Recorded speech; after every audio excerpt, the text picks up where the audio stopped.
मैंने बहुत ही तसल्ली से दो विद्वान हमारे एमएलए साथियों को सुना, अच्छा लगा।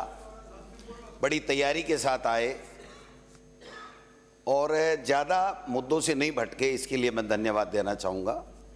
और सदन ने भी शांति से उनको सुना। मैं उम्मीद करता हूँ कि मुझे भी आप तसल्ली से सुनेंगे।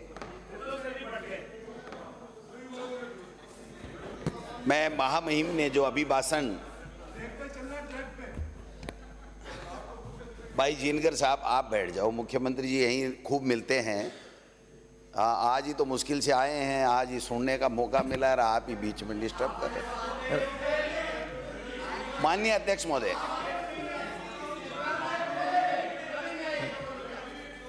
इनको तय करा लो, चलिए इनसे तय करा लो कि मुख्यमंत्री जी को बुलाना है कि नहीं 7 तारीख को। अपना बोलिए। माननीय अध्यक्ष महोदय, माननीय महामहिम से सरकार ने कैबिनेट में अभिभाषण तैयार करवा के उनको मोहर लगा करके और अपनी पीठ थपथपवाने का काम किया है। और मैं जो उसी टाइम लिख रहा था वही पन्ने हैं, कोई दूसरे नहीं हैं। माननीय मुख्यमंत्री जी भी विराजमान थे कि आपने ईआरसीपी से शुरू की, केपीसी पे आए, राम सेतु जल पे आए, यमुना जल की बातें कराई, आपने जेजेएम घोटाले की बात भी कराई, दिन में बिजली की बात भी कराई, पेपर लीक की बात भी कराई, भर्तियों की बात भी आपने कराई, मुख्यमंत्री आयुष्मान की बात भी आपने कराई, आपने यूरिया डीएपी और किसान की बात भी छोटी मोटी की एक आधी लाइन में, गौशालाओं की बात भी की, भरतपुर में और बीकानेर में एक महान काम आपने किया है, विकास प्राधिकरण बनाने की बात वो भी आपने की, और अन्नपूर्णा रसोई और शिक्षा की नैतिक शिक्षा और बालिका शिक्षा, ये करते करते आप 34 महाविद्यालय खोलने की बातें भी कराई, लू तापमान की बातें भी की, 730 किलोमीटर सड़कें बनाने की बात भी की, मरम्मत के लिए भी बात की, कानून व्यवस्था की बात की, रिफाइनरी की भी बात की। ये सारी बातें आपने की हैं। मैं जो आपने अभिभाषण में माननीय मुख्यमंत्री जी कैबिनेट से आपने पास कराया और जिन मुद्दों की बात की है मैं उन्हीं मुद्दों पे रहूँगा, उनसे इतर एक भी मुद्दे पे नहीं जाऊँगा। मैं आशा करता हूँ कि मेरी बात आप लोग ग्रहण करें, नहीं करें, गंभीरता से लें, नहीं लें, लेकिन इन चीज़ों का जवाब प्रदेश की जनता मांगती है कि भाई ये हो क्या रहा है। 12 महीने से जिस प्रकार से केवल बातें ही बातें हो रही हैं, होर्डिंग लगे पड़े हैं, मुख्यमंत्री जी हेलीकॉप्टर से जा रहे हैं, धन्यवाद यात्राएं करा रहे हैं, आभार करा रहे हैं, तो ये है क्या चीज़, हुआ क्या है। मैं ईआरसीपी पे पूछना चाहता हूं, मुख्यमंत्री जी भी विराजमान है, अच्छी बात है। माननीय अध्यक्ष महोदय, जब शुरुआत हुई थी तो 3921 एमसीएम पेयजल की बात हुई थी, जो वसुंधरा राजे जी ने, पूर्व मुख्यमंत्री जी ने यहाँ से जो ईआरसीपी का प्रोजेक्ट बनाया था उसकी बात हुई थी। और हमारी सरकार यहाँ कांग्रेस की थी, इसलिए उनकी सरकार चली गई थी, वो आगे बात नहीं बढ़ पाई। लेकिन 2022 में रिवर इंटरलिंकिंग विशेष समिति की 20वीं बैठक में आपने 1775 एमसीएम पानी की जो इनकी नोट शीट चली और जो बैठक का जो कार्यवाही विवरण जारी हुआ उससे हमें पता लगता है। लेकिन उसके बावजूद भी 1 रुपये का काम नहीं हुआ। केंद्र ने उल्टे, हमारी सरकार ने जब काम चालू किया और 10,000 करोड़ रुपए, 12,000 करोड़ रुपए की सैंक्शन जारी की अपने स्टेट फंड से, तो चिट्ठी दी यहाँ के जल संसाधन मंत्री जी ने कि आप ये काम नहीं करोगे, आपको करने का कोई अधिकार नहीं है। ये स्थिति है। चलिए कोई बात नहीं, मुख्यमंत्री जी ने मध्य प्रदेश के मुख्यमंत्री जी से दोस्ताना ताल्लुकात बढ़ाए, केंद्र से भी डबल इंजन की सरकार थी, आप गए, आपने कोई एमओयू किया बताते हैं, कोई लिखा पढ़ी करी, जमानी जमा खर्च किया, आप बार बार कहते हैं। हम गए, प्रधानमंत्री जी का आभार, और हमने वहाँ पर एक समझौता किया। मैं पूछना चाहता हूँ माननीय अध्यक्ष महोदय, वो समझौता क्या है? जब वसुंधरा राजे जी मुख्यमंत्री थी तब जो पानी हमको 3921 एमसीएम मिलना था, उसके ऊपर माननीय वहां के मध्य प्रदेश के मुख्यमंत्री जी को ऐतराज था वहां की सरकार को एतराज था और उन्होंने सुप्रीम कोर्ट में हमारे आगे की कार्रवाई के लिए स्टे ले रखा था। तो आपके एक एमओयू आपके साइन होते ही, आपके साथ फोटो क्लिक करते ही मुख्यमंत्री जी, मध्य प्रदेश सरकार ने सुप्रीम कोर्ट में यह कह दिया कि अब हमें ऐतराज नहीं है, अब हम हमारा स्टे वेकेट कराते हैं। तो वो समझौता क्या है मुख्यमंत्री जी, आज भी प्रदेश की जनता आपसे जानना चाहती है, ये मैं निवेदन करना चाहता हूं। फिर आपने पीकेसी बनाई, साहब बना लो, आपकी डबल इंजन की सरकार है, आपने उसके बाद में नाम चेंज कर लिया। आप बताओ तो सही कि आपने केंद्र सरकार ने एक धेला दिया क्या, एक रुपया दिया क्या? आपने एक पैसा खर्च किया नहीं। नवनेरा बांध आपकी देन है क्या? हमने बना दिया, दिसंबर से पहले तो तैयारी हो गया, अक्टूबर 2024 में तो तैयारी हो गया, दूसरा बांध भी चल रहा है। आप तो हेलीकॉप्टर से घूम के आए थे, अच्छी बात है, आपने देखा। कांग्रेस सरकार के समय, हमारी सरकार के समय जो ईआरसीपी का काम हमने शुरू किया, आपने कम से कम देखा तो सही। आज देश के प्रधानमंत्री के बयान सुनिए, प्रदेश की जनता पूछना चाहती है मुख्यमंत्री जी, आप विराजमान हैं इसलिए आपसे रिक्वेस्ट कर रहा हूं। उन्होंने कहा जो वसुंधरा जी ने ईआरसीपी का प्रोजेक्ट दिया है उसको हम राष्ट्रीय परियोजना घोषित करेंगे। वो राष्ट्रीय परियोजना कहाँ है? दूसरा बजट केंद्र का आ गया, आपका दूसरा आने वाला है। आप बताओ तो सही। हमने एक मिनट भाई, सुन ले, बैठ जाऊंगी, अपनी दोस्ती जग जाहिर है, काय के लिए बीच में बोल रहे हो। हमने सर स्टेट फंड से पैसा दे करके जो 26 बांध थे केवल, उनमें 53 बांध जोड़ने का काम किया और 12,000 करोड़ रुपए देकर के काम चालू करा दिया। और आपकी डबल इंजन की सरकार ने एक पैसा नहीं दिया। मैं देख रहा था, मुख्यमंत्री जी इनोसेंट है, बड़े व्यक्ति हैं, इनके सलाहकार जरूर थोड़े बहुत गड़बड़ हैं, वो दूसरों से मिले हुए हैं कहीं न कहीं। आप बताइए, कल बजट आज रहा था, इनको बैठा दिया एक पन्ना और पेन लेकर के, और 1.5-2 घंटे तक बैठे रहे, कहीं नहीं लिख पाए क्योंकि उसमें राजस्थान का नाम ही नहीं था। अब इनको वो फोटो नहीं भेजनी चाहिए थी। मीडिया में इतना जापता, इनका मीडिया तो मेरे पीछे लगा रहता है, डोटासरा क्या बोला, इस मंत्री से क्या कहलवाना है, इस एमएलए से क्या कहलवाना है। मैं तो आपको तो कम बोल दूंगा, मैं कोई अपशब्द बोलूं तो बोलना ना आप। जब आप कम से कम ऐसे लोगों को तो तैयार रखो। मैंने कहा आईएएस की लिस्ट क्यों नहीं आ रही है? आपने एक ही दिन में ठोक दिया। जिस दिन राज्यपाल का अभिभाषण छपना था उस दिन तो आईएएस की, आरपीएस की लिस्ट छपी है, और केंद्र का बजट और आपका बजट एक दिन आ गया, अभिभाषण केंद्र का छपा, आपका छपा ही नहीं। तो ये जो मीडिया वाले हैं ना, जो सलाहकार हैं, मेरे पीछे नहीं लगा करके आप अपने व्यवस्थाओं के सुधार के लिए लगाओ। मीडिया किसके पीछे लगा हुआ, ये अभिभाषण की बहस नहीं है। कोई बात नहीं, चेंज कर देते हैं सब, यमुना जल पे आ जाते हैं। माननीय मुख्यमंत्री जी, आप यमुना जल के लिए बहुत वाई लूट रहे हैं, और पता नहीं कितने होर्डिंग आपके लगे तो सरकारी खर्चे पे हैं, व्यक्तियों ने एक नहीं लगाया। आप गिनवा लेना, मेरी बात मान लेना। आपने कहा कि यमुना जल के अंदर, आप बताइए 1994 में समझौता हुआ और 1190 एमसीएम पानी हमको मिलना था।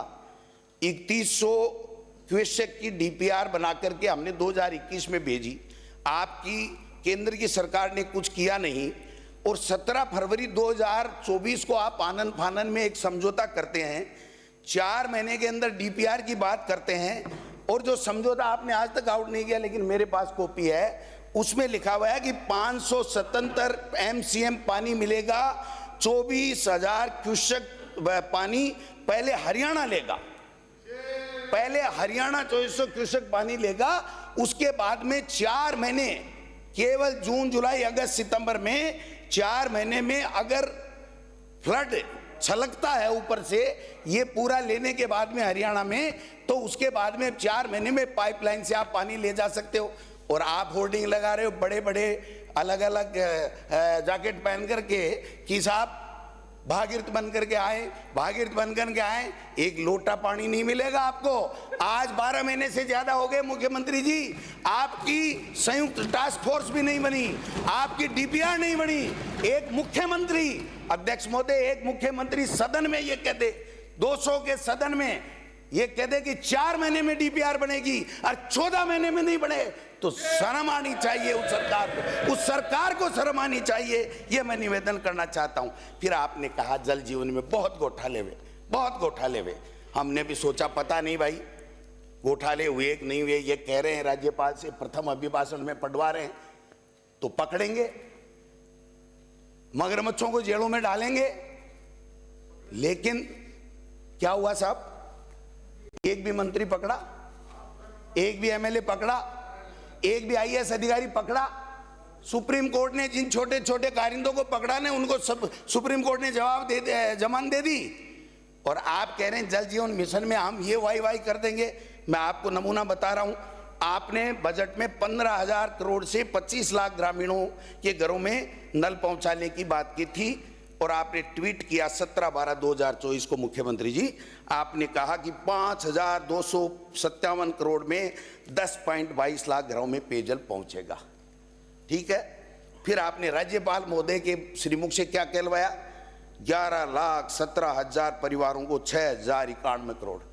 ये 17 तारीख को तो आपको टाइम पूरा हुआ 12 महीने का, और आपने 3 आंकड़े बदल दिए, एक जो 12 महीने की प्रगति में अलग, राज्यपाल के अलग, आपके अलग। कम से कम एक बार पढ़वा लिया करो, आपके पास इतने अधिकारी हैं, क्या करते ठाले बैठे बताओ। आप पढ़वा के देख लो भाई, इसको मैच कर लेना, कहीं डोटासरा पकड़ नहीं ले इस बात को, तो यह बात आपको देख लेनी चाहिए।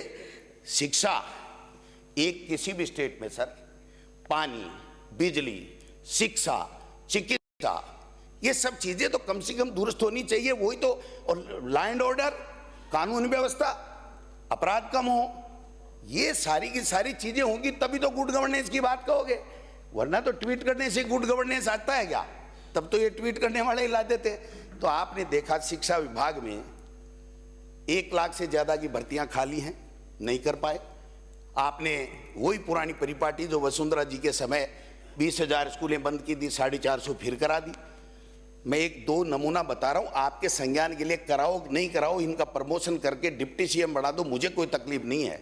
लेकिन एक नमूना बता रहा हूं कि इंग्लिश मीडियम की 3737 स्कूल, 7 लाख से ज्यादा बच्चे फ्री में पढ़ रहे हैं, गरीब का बच्चा। मंत्री जी को तकलीफ हो रही है? आप बताओ, 12 महीने हो गए, आपने उस इंग्लिश मीडियम की स्कूलों में एक भी टीचर दिया क्या? एक भी कमरा दिया क्या? बैठ जाओ,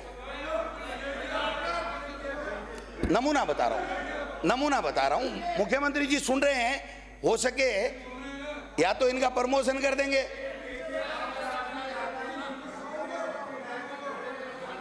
ये बार बार कहते हैं माननीय मुख्यमंत्री, माननीय अध्यक्ष महोदय, बार बार मुख्यमंत्री जी आपके शिक्षा मंत्री कहते हैं पद स्वीकृत नहीं किए और वो बोर्ड टांग दिए। तो भाई साहब, सड़क पे बोर्ड टंगते हैं क्या? स्कूलों के तो टंगेंगे, भवन बने हुए हैं तभी तो टंगेंगे। चाहे आपकी सरकारें रही हो, हमारी सरकारें रही हो, बने। आपने 20,000 बंद किए तो उनको वापस खोल के इंग्लिश मीडियम बढ़ा दिया, तो हमने कोई अन्याय कर दिया क्या? उन बच्चों को 7.25 लाख बच्चे ऐसे ही आ गए क्या? आपकी विधानसभा है सांगानेर, उसमें जाकर के देखिए, विद्याधर नगर डिप्टी सीएम की विधानसभा है, उसमें जाकर के देख लीजिए कितने भामाशाहों ने पैसे दिए, कितने बच्चे पढ़ते हैं, कितने इंग्लिश में बोलते हैं। लेकिन आपकी सरकार ने, आपके शिक्षा मंत्री जी ने क्या किया?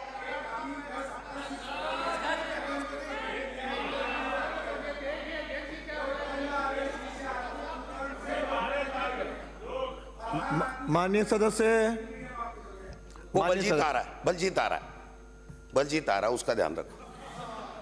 मैं कहना चाहता हूं 45,000 पद स्वीकृत किए हमने, 45,300, 28,018 कार्यरत हैं, अलग से कैडर बनाया, 10,000 इंग्लिश मीडियम के संविदा के ऊपर भर्ती की हमने, जो टीचर हैं परीक्षा लेकर के 3rd ग्रेड के लगाए थे। आप देखिए 8 माह बाद बीजेपी सरकार ने 8 माह बाद 28/8/2024 को तो परीक्षा ली। आप दिसंबर में आए, अगस्त में तो उन्हें इंग्लिश मीडियम में टीचर लगाने के लिए परीक्षा ले रहे हैं। 23/12/2024 को आपने उनका परिणाम जारी किया, जबकि 24 घंटे 48 घंटे में जारी हो जाता, कंप्यूटर से एग्जाम ली थी। आज की तारीख तक मुख्यमंत्री जी, आज की तारीख तक टीचर नहीं लगे, एक टीचर नहीं लगा, और समीक्षा की समिति और बना दी, और उस डिप्टी सीएम साहब को बना दिया जिनको पहले आपने हटाया था। जिलों की समिति बनाई उसमें हटा दिया, और मैं लिख के दे रहा हूं इस डिप्टी सीएम को आपको पुनः हटाना पड़ेगा। उनकी दूदू विधानसभा क्षेत्र में हर ग्राम पंचायत के ऊपर English medium Mahatma Gandhi school है, वो बंद गांव वाले नहीं करने देंगे, वो साइन करने से मना कर देंगे। जैसे किरोड़ी की छुट्टी के लिए सब अधिकारियों ने साइन करने से मना कर दिए और आपके शिखर साहब को साइन करने पड़े कि मुझे निर्देश प्राप्त हुआ है। लोगों को अचंभा हुआ, मुझे अचंभा नहीं हुआ, क्योंकि सारे काम ही पर्ची से हो रहे हैं, उनके पास पर्ची आई होगी तो उन्होंने कह दिया मुझे निर्देश प्राप्त हुए हैं लिखित में। तो मैं समझता हूं कि ये हो क्या रहा, आप बताइए। एक मंत्रिमंडल का सदस्य अगर कोई सरकार के खिलाफ की बात कहता है तो वो संयुक्त उत्तरदायित्व होता है, उस सरकार का फैसला होता है। वो आपका मंत्री नहीं आ रहा, कह के जा रहा है कि 7 करोड़ की प्रतिदिन बजरी निकाली जा रही है, मिले हुए हैं लोग। कौन है वो मिले हुए लोग हैं, कौन है वो? कह रहा इंटेलिजेंस ही फेल है, मुख्यमंत्री जी का गृह विभाग है वो मेरे खिलाफ साजिश कर रहा है। ये हो क्या रहा है साहब? ये गुड गवर्नेंस की निशानी मुझे तो नहीं लगती है। विद्या संबल योजना कॉलेजों में आप बताइए 2500 शिक्षक हटा दिया आपने। अरे भाई लगाओ तो लगाओ, लेकिन आप हटाने वाला काम क्यों कर रहे हो, मेरे समझ में नहीं आ रहा है। मुख्यमंत्री जी, मैं एक बात निवेदन करना चाहता हूं, आप भर्तियां निकालो। ये जो भर्तियां छोटी छोटी चतुर्थ श्रेणी कर्मचारी की और ये जो निकाल रहे हो ना सफाई कर्मचारी की, ये निकालो भले ही, लेकिन भर्तियां टीचर्स की निकालो। स्कूल खाली पड़े हैं। अगर मैं कहूंगा आपको 1.25 लाख के लगभग टीचर के पद खाली हैं। अभी रीट की बात कर रहे हो आप, दूसरी नहीं कर रहे हो। कंप्यूटर शिक्षक भी संविदा पे ले रहे हो। आप देखिए, आपने 14% मुख्यमंत्री जी आपके विधानसभा क्षेत्र में, दिया कुमारी जी के 18%, वसुंधरा जी के 30%, दिलावर साहब के 21%। ये सारे पद खाली पड़े हैं साहब, भर्ती करो ना। किसको किसको? कोई बात नहीं, कोई बात नहीं। एक मैं आपसे आग्रह करूंगा, अध्यक्ष महोदय, मुख्यमंत्री जी बैठे, एक तो या तो इनको अधिकार दो शिक्षा मंत्री जी को कि ये खुला बोले, हमें कोई आपत्ति नहीं है, कुछ भी बोले चाहे। ये काम की बात होती है शिक्षा की, तब तो कहते मुख्यमंत्री जाने या समय आने पर जवाब दूंगा। और बाकी अर्धनग्न शिक्षिकाएं, पता नहीं क्या क्या, मैं नहीं बोलूंगा, मैं इस विषय में जाना ही नहीं चाहता कि क्या क्या बोल जाते हैं, क्या नहीं बोल जाते हैं। इनको तो मेरा नाम ले लो और फिर उसके बाद में इनका तो पूरा शुरू हो जाता है काम। तो ये भाई साहब शिक्षा, नैतिक शिक्षा की बात आपने महामहिम से कराई और दिलावर साहब से आप नैतिक शिक्षा की बात करेंगे। आप बताओ, कोटा में आत्महत्या की बच्चों ने, कोचिंग वालों ने, प्रेम प्रसंग था, आप गए थे क्या उनका वार्तालाप सुनने के लिए? आप मतलब चाहे जैसे ही, मतलब ये समझ के बाहर की बात है। हमने विदेश में गरीब के बेटों को पढ़ाने के लिए मुख्यमंत्री जी व्यवस्था, स्वामी विवेकानंद आपने कर दिया, हमने राजीव गांधी जी कर दिया, कोई बात नहीं। हमने 500 का टारगेट रखा, आपने टारगेट घटा दिया। 130 बच्चों का सिलेक्शन आप कर नहीं पाए। जो फरवरी में स्कॉलरशिप मिलनी चाहिए, जो कार्य पूरा होना चाहिए इस योजना का, मुख्यमंत्री जी जुलाई में तक ले आए माननीय शिक्षा मंत्री जी और उच्च शिक्षा मंत्री जी। अब उच्च शिक्षा मंत्री तो दिल्ली के दौरे भी बढ़ गए थे, आजकल तो कम हो गए उनके। आपके तो समझ में आता है, उनके दिल्ली के दौरे बड़े बड़े होटलों में क्यों हो रहे हैं, ये हमारे समझ में नहीं आता। यहाँ राजस्थान की जनता में नहीं, मैं सुनो, आप बुलवाना चाहते हो क्या? दिल्ली में दौरे हो रहे हैं, आप बैठो, कोई बात नहीं, दिल्ली के दौरे ही तो बता रहा हूँ यार। माननीय श्रीचंद जी संसदीय मंत्री बोल रहे हैं, आप राजो। एक भी मुद्दा नहीं, ना इधर की ना उधर की, इधर की बातें करेंगे, दिल्ली का दौरे करेंगे, ये करेंगे। आपके मंत्री महोदय खड़े हैं भाई, अरे आपके मंत्री महोदय खड़े, अरे आप राजो, आपके मंत्री महोदय खड़े हैं, मैंने सवेरे भी आपको कहा। अध्यक्ष महोदय, इनका मंत्री बनने का था, आपने छीन लिया, ये आपको बख्शेंगे नहीं, मैं आपको आज बता रहा हूँ। ये विषय नहीं है, ये विषय चलो राज्यपाल के अभिभाषण तक सीमित रहो, अविश्वास प्रकट करना राज्यपाल के है। अभिभाषण तक सीमित रहो। हटा दो, मैं बैठा हूँ उसके लिए, नहीं कह रहा हूँ, खुद ही। अरे मैं कह रहा हूँ, सब बातें हटाने जैसी है, जीती बोली। मानिए अध्यक्ष महोदय, भर्तियां बहुत वाई कर रहे हैं, हमने ये भर्ती कर दी, पेपर लीक पे भी आऊंगा मुख्यमंत्री जी, आप थोड़ा धैर्य बनाए रखें, विराजमान रहें तो अच्छा लगेगा। राज्यपाल महोदय से आपने कहलवाया 59,236 नियुक्तियां दे दी। आपने एक साल का 17 तारीख को कार्यकाल जो हुआ उसमें आपने जो अपनी पुस्तक निकाली उसमें आपने कहा कि एक वर्ष में 32,000 नौकरियां हमने दे दी। तो 17 दिसंबर से लेकर के और आज फरवरी 3 है, ऐसा क्या जादू घुमाया आपने कि एक तारीख को जब 31 को महामहिम से 62,236 का कहलवा दिया? मतलब 32,000 से 62,000 और फिर 1 लाख का आपने वादा कर दिया, एक बार नहीं 1,000 बार कर दिया। और एक साल के विज्ञापन ने आपने लिख दिया, विज्ञापन सरकारी खर्चे पे उसकी बात कर रहा हूं कि 47,000 और 2025 में देंगे हम 81,000। ये क्या है, माजरा क्या है, मेरे समझ में नहीं आता। जोड़ तो मिला लो, एक चीज तो कहलवाओ, विज्ञापन अलग, आपका ट्वीट अलग, आपकी 12 महीने की उपलब्धियों में अलग, आपके महामहिम राज्यपाल जो अभिभाषण आपने कैबिनेट से कराया वो अलग, और अब आप कह रहे हैं कि 1,72,900 भर्ती प्रक्रिया दिन, और फिर कह रहे हैं 4 लाख दे देंगे। 81,000 का एक विज्ञापन मैंने देखा, मुझे सुबह सुबह लगा भाई आज तो मारे गए, 81,000 का विज्ञापन दे दिया तो मुख्यमंत्री जी ने युवाओं के लिए कुछ न कुछ तो अच्छा सोचा ही होगा।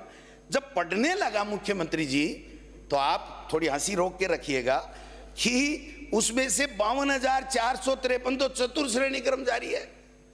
आप बताइए कि 52,000 तो चतुर्थ श्रेणी कर्मचारी, 8,256 एनएचएम में संविदा कर्मी, 2,200 ये खंबे पे चढ़ने वाले टीए बिजली बोर्ड के, 2,041 पशुधन सहायक, ये कुल मिलाकर के भाई साहब बनते हैं 64,950 और कुल बची हैं 16,050, जिसमें से 2,222 2,202 24 विषयों के सेकंड ग्रेड के अध्यापक।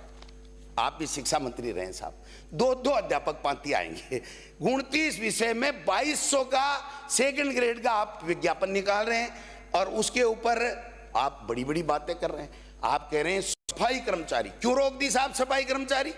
हमने 30,000, आपने 23,000 का कहा, कोई बात नहीं, हमने मान लिया। फर्जी प्रमाण पत्र खूब बने, 10-10, 20-20, 50,000 में खूब बने। अब छोड़ो ना यार, खूब बने, कोई बात नहीं, उसकी जांच करानी चाहिए। मैं ये कहूंगा आपने रोक दी साहब कि कल निर्णय आना है, आपने रोक दी। और क्या मंत्री जी बैठे मेरे शिक्कर से हैं, हम दोनों प्रधान साथ में रहे हैं, तो मैं कहना चाहता हूं कि इन्होंने कहा कि पहले सफाई कर्मचारियों को संविदा पे रखेंगे, 4-6 महीने काम करा के परीक्षण रखेंगे, परीक्षण लेंगे और उसके बाद में नियमित करेंगे। तो साहब इस राजस्थान के प्रदेश की जनता ने क्या गुनाह कर दिया? मुख्यमंत्री और मंत्री परीक्षण करके क्यों नहीं लगाए? इनको सीधा स्थायी ठोक दिया। अरे क्या बात है, मेरे समझ में आए वो बोलूंगा। हाँ, किया था क्या परीक्षण? किया था क्या?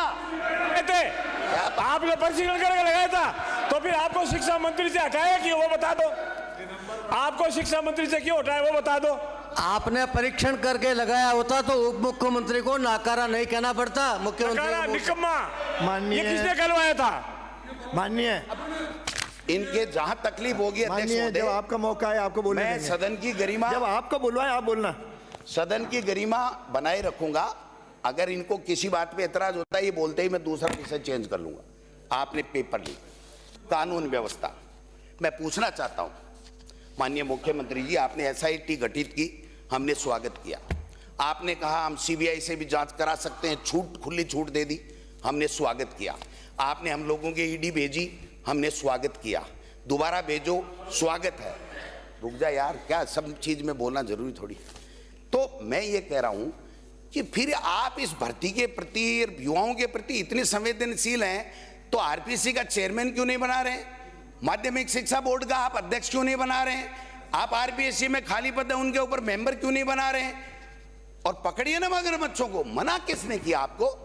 कहीं ऐसा नहीं हो जाए साहब, कहीं ऐसा नहीं हो जाए कि आप में से किसी के लिए हमारी सरकार 4 साल बाद भी आए तो जेल के गेट चौड़े कराने पड़े, खा खा के इतने बड़े मगरमच्छ हो जाएं कि गेटों को चौड़ा करवाने का पैसा हमको खर्च करना पड़े। आपको मना किसने किया? आप कीजिए। आपके मन में हो सकता है कोई मेल नहीं होगा, मैं मानता हूं इस बात को, क्योंकि आप अपने संगठन से आए हुए हैं, मुझे इसमें कोई एतराज नहीं। लेकिन मुख्यमंत्री जी 12 महीने निकाल दिया आपने, 12 महीने निकाल दिए, पकड़ूंगा पकड़ूंगा पकड़ूंगा, ये रूटीन के काम है साहब।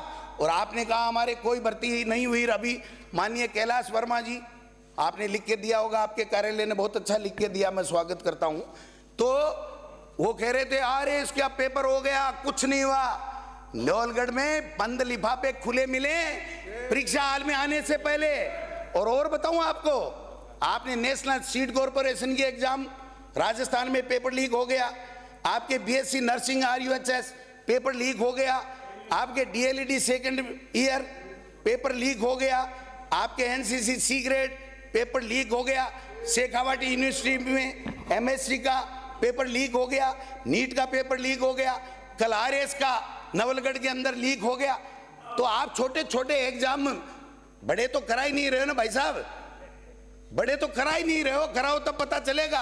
अच्छी बात है, हम भी चाहते हैं, हम आपकी सरकार के साथ इस बात में साथ हैं कि अगर कोई पेपर सरगना है उनको पकड़ो, जेल में डालो, आगे से किसी का भविष्य बर्बाद नहीं हो, इस बात की व्यवस्था करो, हमें कोई दिक्कत नहीं है इन बातों में। लेकिन हाँ, लेकिन आपने कहा कानून व्यवस्था, बड़ी बड़ी बातें, कानून व्यवस्था, आपकी कानून व्यवस्था के बारे में माननीय अध्यक्ष महोदय के माध्यम से मैं बताना चाहता हूं। एक साल में करीब 7000 महिलाओं से रेप, 1610 नाबालिग बच्चियों से दरिंदगी, 2023 की तुलना में नाबालिग बच्चियों से जो दरिंदगी हुई 3.34% अधिक, 2022 की तुलना में नाबालिग बच्चियों से दरिंदगी 10.12%। एक साल में आदिवासी समाज ST की नाबालिग बच्चियों के साथ दरिंदगी 46.62%, मुख्यमंत्री जी 46.62%। और 2024 में पोक्सो एक्ट के रिकॉर्ड 2182 आज तक के इतिहास में दर्ज नहीं हुए, उतने हुए हैं। 3 साल से सबसे ज्यादा ये बालोतरा दिन दहाड़े बेटी का अपहरण, डीग में दिन दहाड़े 10वीं की छात्रा का अपहरण, भरतपुर में माफियाओं का महिला पे अत्याचार, रूपनगढ़ में खुलेआम गोलीबारी, उदयपुर में 15 साल के छात्र देवराज की हत्या, जोधपुर में अनीता चौधरी का हत्याकांड, समरावता में किस प्रकार से क्या किया, न्यायिक जांच करा रहे थे किरोड़ी जी, वो तो छुट्टी लेके चले गए। लेकिन आपकी सरकार ने ये कहा था, ये मैडम साहब बैठे गृह राज्य मंत्री जी, आपने गृह राज्य मंत्री अच्छा बना रखा है, पावर दे, इनको सिपाहियों के भी पावर दिए नहीं आपने। मैं ये कहना चाहता हूं कि आपने वो संभागीय आयुक्त से जो जांच कराई उसका क्या हुआ, आप बताओ। आप एक नहीं, मैं 1000 बता दूं आपको। आप देखिए, दौसा में माफियाओं के सामने पुलिस का सरेंडर, टोंक में खनन में माफियाओं कांस्टेबल की हत्या, सवाई माधोपुर में SDM जाब्ता मांगता रहा, अवैध बजरी निकलते रहे, मालपुरा में माफियाओं पुलिस पर हमला, 12 में पुलिस पर फायरिंग, बालातरू में कृष्णाराम मेघवाल हत्याकांड, शिक्षक शंकरलाल मेघवाल, बूंदी में शिक्षक, बाड़मेर में व्यापार मंडल अध्यक्ष उदयलाल जैन की हत्या, हनुमानगढ़ में, जोधपुर में 15 दिन की बच्ची 5 बच्चियों से हैवानियत 15 दिन में, अलमेर में ICU में महिलाओं का रेप, जयपुर में पुलिस थाने में क्वार्टर में छात्रा का रेप, बीकानेर में डूंगरगढ़ में स्कूली छात्रा, जालोर में प्रिंसिपल की बच्ची, दरिंदगी हैवानियत। और एक कल परसों शर्म की बात है कि एक शिक्षक जिसको आपने बर्खास्त कर दिया, मंत्री जी चले गए, मैं पूछना चाहता हूं मुख्यमंत्री जी, उसको बर्खास्त कर दिया अश्लील हरकत के कारण से, लेकिन माननीय आपके शिक्षा मंत्री जी ने उसको कोऑर्डिनेटर लगाने के लिए सिफारिश की है। जनता जानना चाहती है कि शिक्षा मंत्री जी का उस व्यक्ति से, मैं उसका नाम नहीं लेना चाहता इस सदन के अंदर, इतना घृणित काम करता है, उसकी सिफारिश आप कर रहे हो भाई साहब। तो ये कहां आप किस तरीके से क्या बातें कर रहे हो, मेरे तो यही समझ में आ रहा। आपने जिले संभाग खत्म कर दिए, जिले संभाग खत्म कर दिए साहब आपने। 5 मिनट जिले संभाग, मुख्यमंत्री जी सुन रहे हैं आराम से, चिंता मत करो, मैं नहीं आ रहा हूं, मैं लास्ट में आऊंगा एक बात पे। जिले संभाग आपने मुख्यमंत्री जी क्या सोच के किए साहब, वो एक जो रिपोर्ट है ना आपके बीजेपी के कार्यकर्ता ने दी है, बाड़मेर वाले रिटायर्ड IAS ने, बीजेपी ज्वाइन कर चुका हो लोकसभा के दौरान, मंच के ऊपर मोदी जी के सामने फोटो है उसकी, और उससे आपने हमारे जिले ही खत्म करा दिए, संभाग ही खत्म करा दिए। थोड़ा बहुत दाया बाया कर देते। आप मुख्यमंत्री हैं साहब, इतिहास। और फिर अगर इतना ही अच्छा आपने काम कर दिया जिले और संभाग खत्म करके, तो महामहिम राज्यपाल से एक बात तो लिखवा देते आप कि हमने बहुत अच्छा काम किया। जब और ही लिखवाया तो ये भी लिखवा देते। आप बिजली को, किसानों की बिजली को निजी हाथों में दे रहे हो, वही लिखवा देते कि हम निजी दे देंगे। तो सवाल ये है कि मैं लंबी बात पे नहीं जाऊंगा। आपने वन नेशन और वन इलेक्शन, क्या सगुपा लाए हो साहब। इसको 5 साल बनाए रखना आप, आपकी वाई वाई हो जाएगी कि एक इतिहास पुरुष आया था, आदरणीय भजनलाल शर्मा जी मुख्यमंत्री बने तो कैसे जनता को राहत प्रदान की कि इन्हीं सरपंचों के कार्यकाल बढ़ा दिए। माननीय अध्यक्ष महोदय, मुख्यमंत्री जी से कहना चाहता हूं, आपने झुंझुना पकड़ा दिया, लेकिन पंचायती राज संस्थाओं को प्राप्त होने वाली एसएफसी 6 राज्य वित्त आयोग की 2024-25 की बकाया राशि 3800 करोड़ और 23-24 की सेकंड की 1400 करोड़, उसमें से थोड़ा सा राशि दी है। 5000 करोड़ रुपए आपने ग्राम पंचायतों की, पंचायत समिति की, जिला परिषदों के पैसे रोक रखे हैं। आपके पास ढेला नहीं है देने के लिए। आप काय का बढ़ा रहे हो और कैसे कराओगे? वन नेशन वन इलेक्शन, एक नई इकाई जिस दिन गठित होगी उस दिन पुरानी इकाई का विघटन होगा, और पुरानी इकाई विघटित होगी तो ये लास्ट में होगा, एक साथ कराओगे उस दिन। तब तक ये खेल खेलते रहो, परिसीमन का खेलते रहो, जनता को फुटबॉल बनाते रहो। ये मैं निवेदन करना चाहता हूं। बिजली, आखिरी में बिजली की बात करूंगा मैं सर। आपने बीच बिजली मंत्री जी बैठे हैं, थोड़ी बड़ाई कर दूं इनकी। आपने माननीय मुख्यमंत्री जी, हमने 12,000 रुपए, अध्यक्ष महोदय 12,000 रुपए साल के किसान के हमने बिजली के उसको सब्सिडी दी, माफ किए थे। और घरेलू में भी आप बताइए, नए जितने जुड़ गए, आपने एक का किया हो तो बता दो। आपके मंत्री तो, कैबिनेट मंत्री तो यहां आके कहते हैं कि खत्म करो इस झमेले को, काय के लिए सब्सिडियां देते हो। एक जो बात आप बार बार कहते हो, मैं उसका जवाब देना चाहता हूं, आप मनन करना, अधिकारियों से पूछ लेना। आप कह रहे हो बिजली मैंने ऐसा कर दिया हमारी सरकार ने। भाई साहब, 4 घंटे बिजली नहीं मिली किसान को, वसुंधरा जी के समय भी और अशोक गहलोत जी के समय भी 10 साल तक 6 घंटे किसान को बिजली मिली फसल के समय। आपके आने के बाद में 4 घंटे बिजली नहीं मिली। और जो बिजली आप कह रहे हो ना, हमारे पास बिजली आ रही है, बिजली आ रही है, बिजली आ रही है, कोई ऊपर से चमक के थोड़ी आ रही है। केंद्र की सरकार ने जो 1100 मेगावाट प्रति वर्ष जो राज्यों को देनी होती है, उनका कमिटमेंट होता है, वो बिजली हमारी सरकार को नहीं दी थी, वो बिजली आपको मिलने लग गई। जो कोयले की प्रॉब्लम हमारे छत्तीसगढ़ में थी, वो आपकी प्रॉब्लम दूर हो गई।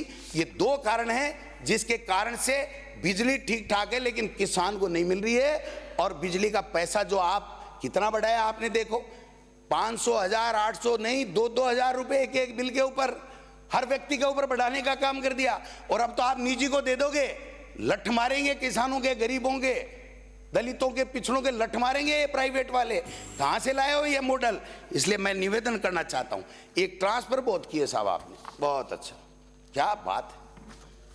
ये गजेंद्र खींवसिर साहब तो थे नहीं, है नहीं, वरना मैं इनको धन्यवाद देता। माननीय सर, ये हाँ, ये मैं धन्यवाद देता 4 मिनट ज्यादा कि इन्होंने जो किया है कंक्लूड करें। जो किया है, मैं कहना चाहता हूं। एनम बाड़मेर जाएगी, वहां जाएगी, यहां जाएगी, क्या तांडव मचाया साहब, क्या तमाशा लगा रखा है। हर व्यक्ति ये कहता है मंत्री के नाम नहीं था, सीएमओ में जुड़ गया, कोई कहता है मंत्री के था, सीएमओ में कट गया। ये सामंजस्य स्थापित कर लो साहब। और इस ट्रांसफरों से हमें भी बहुत नुकसान हुआ था, आपको भी नुकसान होगा, ये सचेत रहने की आवश्यकता है। ये ट्रांसफर कराने वाले जो है ना, वो तेल लगा के, मस्का लगा के करा ले जाते हैं, लेकिन उसके बाद में क्या होता परिणाम, वो हम सब देखते हैं। इसलिए कम से कम ट्रांसफर कैसे हो, इस बात को आपको देखना पड़ेगा। मैं एक बात कहते हुए, एक किरोड़ी जी वाला तो सोल्व करना पड़ेगा साहब। मेरा साडू है, मैंने साडू बनाया साहब, और आपको उन्होंने 2 साल में भाई बनाया था। लेकिन वो कह रहे, मैं नहीं कह रहा, कि मुख्यमंत्री जी ने भाई बनकर के मेरी पीठ में छुरा घोंप दिया। ये किरोड़ी जी का दर्द है। माननीय सदस्य का पार्ट नहीं है, तो यही जवाब दे देंगे। नहीं दे देंगे, समय आएगा तब ये भी मुंह तोड़ जवाब देंगे। जवाब नहीं, मुंह तोड़ जवाब देंगे। 5 मिनट और ज्यादा हो सुनते गए। रहना, याद रखना, उस दिन हाजिर रहना। लास्ट आखिरी 1 मिनट, 1 मिनट, आखिरी 1 मिनट में खत्म करो। एक बात बता दो माननीय अध्यक्ष महोदय, मुख्यमंत्री जी बैठे हैं, जब आपका कैबिनेट मंत्री ये कह रहा है कि रोजाना की 7 करोड़ की बिशलपुर में चोरी हो रही है बजरी,